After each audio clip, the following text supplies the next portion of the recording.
Hello everyone, I am Wendy and I am back for my fifth and final point of the day. All right, so um, in this exciting episode, I'm going to talk about Yitzhak, Isaac. All right, so last we knew God was going to make a covenant with Isaac. All right, Isaac and his descendants, not Ishmael. Yishama'al. And in that particular video, I did keep interlacing those names at the end. My mistake. It was a mess. It was a mess. But anyway, yes, Ishmael was 13 when when he was circumcised. When Abraham was 99, Ishmael, Yishama'al, he was 13. God promised that he would make a nation out of him also, but that was not a covenant nation. The covenant nation would be conceived after Abraham was circumcised. Okay, so and that would be Isaac. Around the time that this was all happening, there was another drought in the land, and Abraham went to an area where the king was named Abimelech. My father is king, and that's his name. Abimelech means that. And he went there, and with his wife, who is also his half sister, and once again, he told his wife to claim that she was his sister because she was so beautiful. And once again, they took her, and God threatened Abimelech in a dream, saying, "Return her, or I'm gonna punish you guys." And he actually sealed everyone's wombs. Okay, he sealed their wombs so that they could not conceive. And so Abimelech was fearful of the Most High, and he returned the wife, and he blessed Sarah and gave her a lot of silver, and he asked that Abraham remove the curse that God had put on him, and reopen the wombs. And because of this, even Sarah, because of this miracle, even Sarah's womb was opened. Okay, it was after that that she conceived Isaac. So, so now she's pregnant after that whole thing, and she has the baby, and the baby's born, and it comes to a time years later when Abraham is tested by God. Now, the book of Genesis does not go into the details of this, but you can find details in the book of Jashar. So basically, Satan was going to and fro throughout the earth, causing mischief, and similar to like with with Job. All right. And the Almighty was bragging on Abraham, and he says, "Well, let me test him." And so they did. There was a little bit of a wager in the book of Jashar, similar to Job. And anyway, so God did test him and said, "This is what I want." When they traveled to do the sacrifice, Isaac was not some little kid.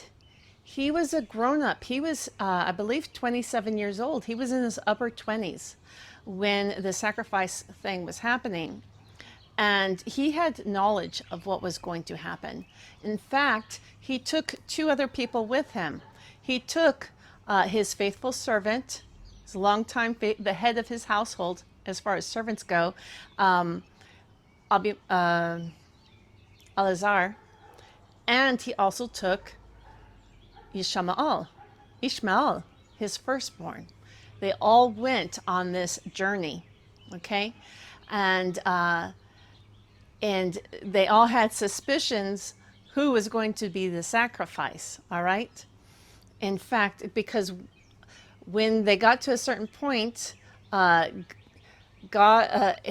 Abraham saw a light shining down on a mountaintop, and he knew, like a ray of light, and he knew that that was where God wanted the sacrifice to take place. And he asked everyone else in the group if they saw it, and they did not see the light. But before they got there, I digress. I moved too fast. Satan actually caused some illusions to test Abraham's faithfulness. All right.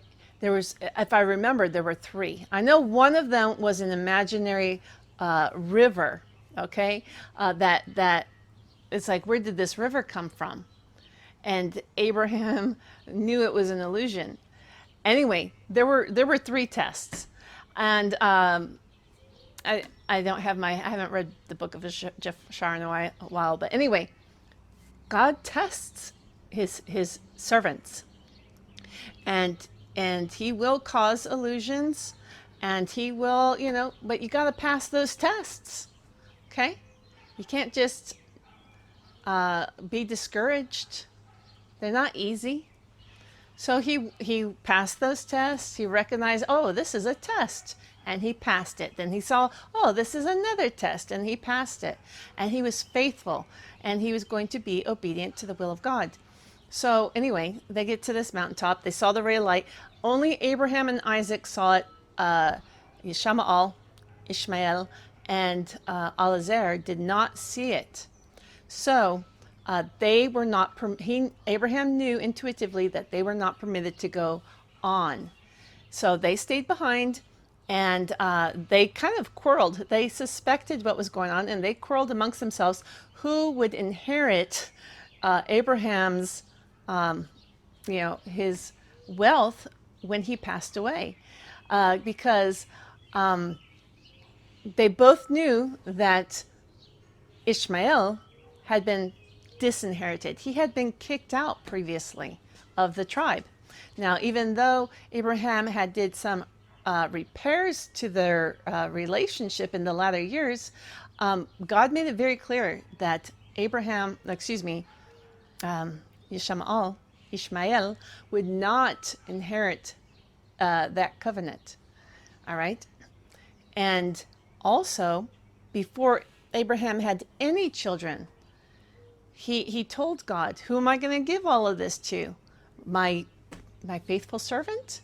So both of them kind of quarreled over who would get the rewards of Isaac, Yitzhak being sacrificed. They all had a knowing what was going on. And in fact, as they got closer, we find out that Isaac, who is in his upper 20s, willingly offered himself as a sacrifice, as an obedient servant of God himself. And, God loved Isaac. I mean, think about that. That was kind of very much like Jesus, all right?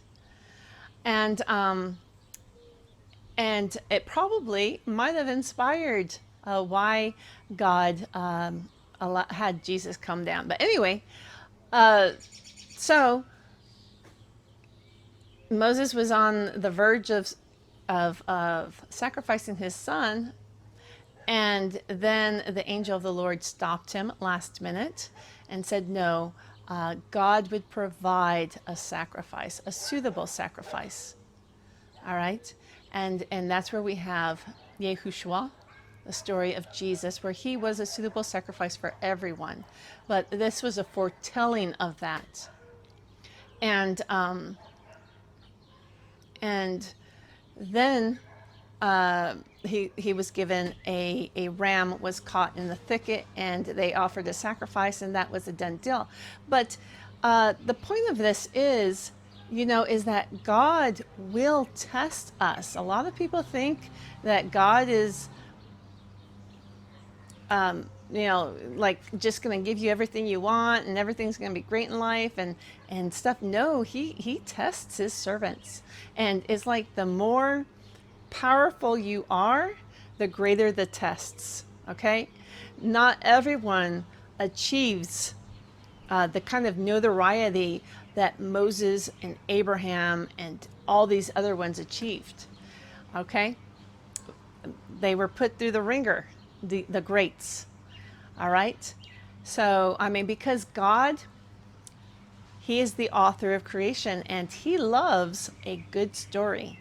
All right. So, yes, He will throw drama at us, but will you survive that drama? Many people don't. They don't. Okay. And, but you know, you got to push through it. So, anyway, after this, in the book of Jashar, Satan went to the mother, and he was frightened. She was frightened about what was going on because he frightened her.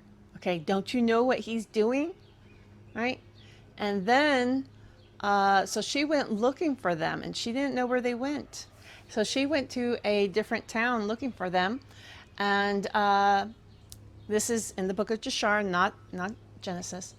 And then, after God saved the Isaac from the sacrifice, then Satan came to her again and said, "Oh, never mind. You don't have to worry."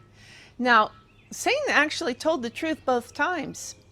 She didn't receive the information very well, and when she found out that her son had not been sacrificed, she died of just the shock of it all. I mean, it was just too much stress for her. Okay. So anyway, did he kill her? Did Satan kill her? Some people just can't handle the tests. It's just the facts of life. We all, you know, in real life, people die all the time because they just can't handle things. They can't handle the truth. Both those times he was telling the truth. And both those times it was very stressful, and people sometimes just can't handle the truth. Anyway, after this, Abraham and the group came back, and they saw that Sarah was not there. Sarah was not there. So they went looking for her. They found out that she was in another town looking for them, and that she had passed away. Abraham ended up going to the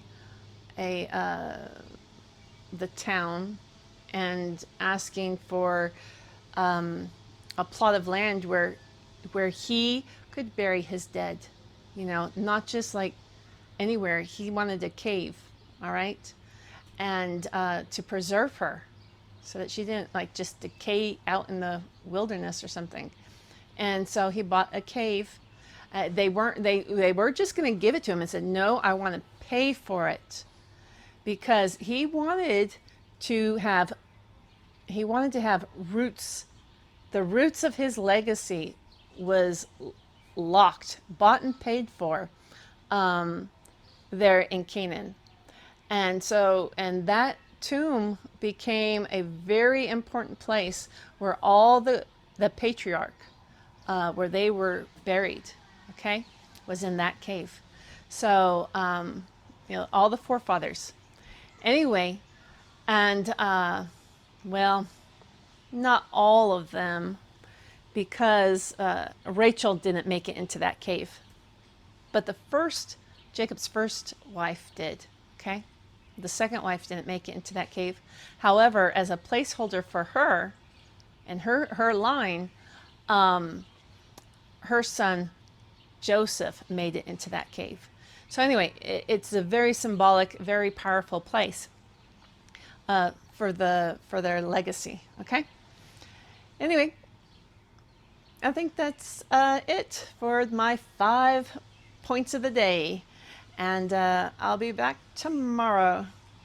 My name is Wendy, and we're all living in the winds of change.